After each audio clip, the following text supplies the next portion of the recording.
Hey, happy Thursday. It's me, Queen V, and today I want to discuss how to measure if you are a good man or woman, biblically.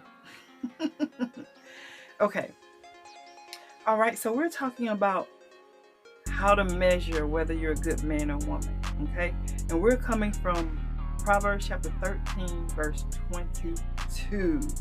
So if you have your Bible, you can turn there, or if you have your phone, because they're Bible apps. I use YouVersion. Y'all follow me on YouVersion, the Bible app, and become my friend. Send me a friend request so that we can read the Bible together.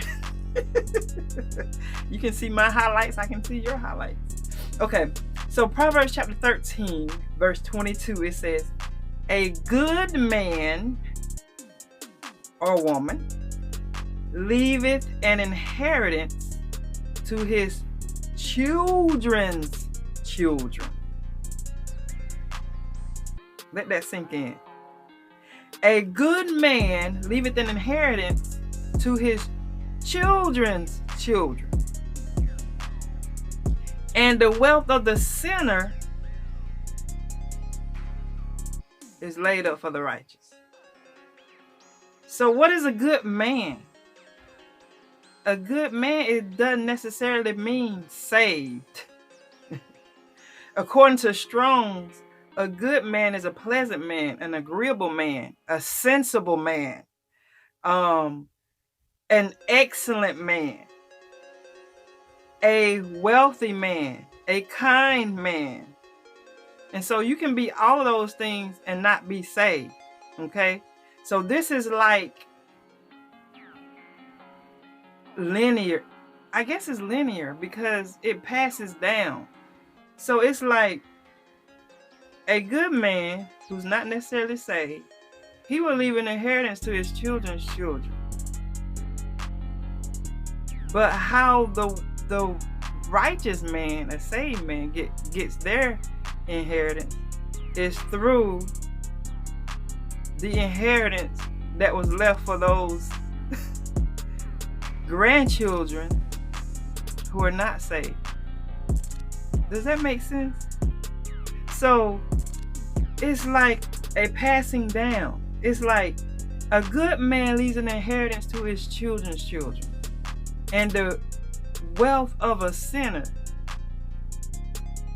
is laid up for the righteous. So the grandchildren get their inheritance from their good grandfather, who is not necessarily saved but good and wealthy. But a saved person, a righteous person,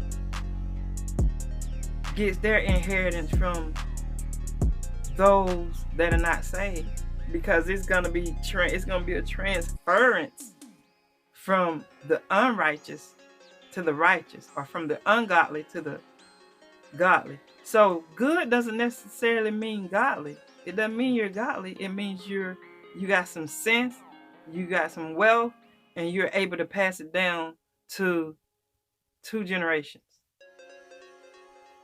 And so we have to take a look at ourselves. Are we good? Are we good? Even though I believe God would expect more from us, because we're not just good, we are saved and good. And so we should be leaving an inheritance. What is an inheritance? According to Strong's, it's a possession. And it talks about property or properties. It talks about testimonies, good testimonies.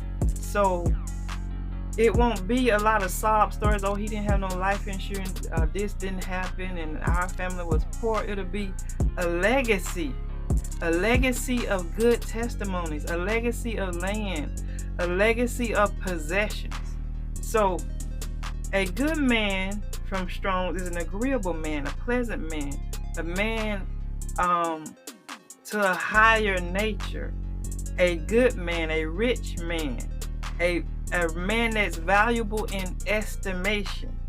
an appropriate man, an understanding man. He has intellect, he understands things, and because of that, he is able to leave a good inheritance not only to his children but to his grandchildren. And the inheritance is not, this is not talking about faith. This is talking about possessions. So it's like property and money and stuff.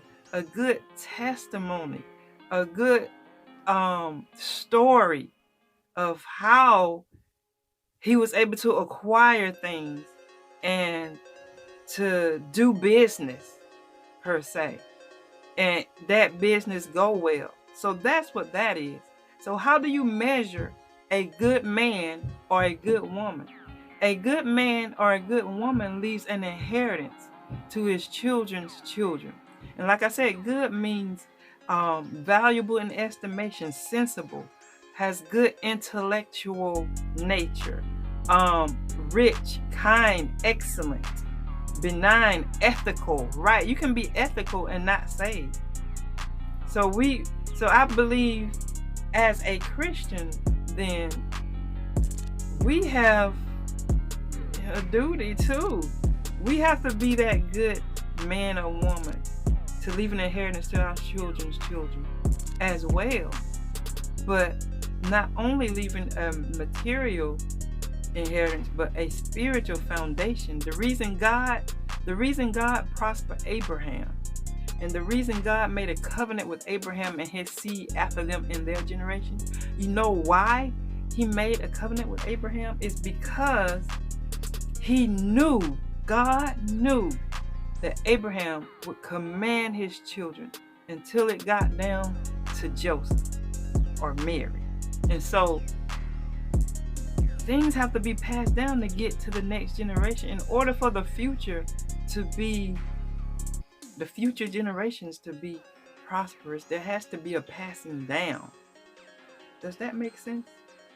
And so God knew that Abraham would command his children, would teach him the ways of God. And so each generation knew the ways and the words and the promises of God until it got down to Joseph, who married Jesus' mother. Ain't that something?